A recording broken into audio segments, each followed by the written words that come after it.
Let's travel to a beautiful place. Traveling is something that has become my everyday thing. Look how beautiful the road is, no matter how lonely it is. But at least is very beautiful, and it's not this kind of road that you travel. You find out that the road has pothole, bad road, stuff like that. The road is very clean and beautiful. They have good road, yes. So the people that lives in Delta State that travel through this route, God has done it for you all. That you people have very good road, very beautiful. So it makes the journey very easy. When the road is very good, it makes the journey easy. If you're to travel for 10 hours, the journey becomes like 3 4 hours if the driver is a good driver.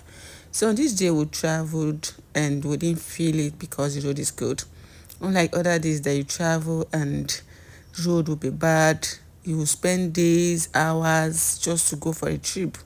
You find that your body is paining you, your legs will swell up and all that. But this day, I enjoyed my travel because the road is good and beautiful. So I love it. It's nice. It's nothing like having a good road.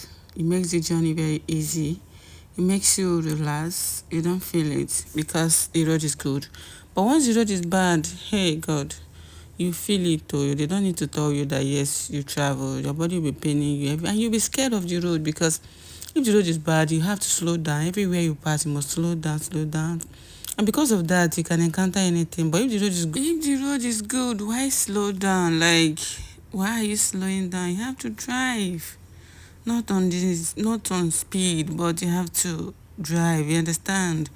But if there's pothole on the road, you have to slow down. And while you're slowing down, a lot of things happen. You can't just face it. So it's bad.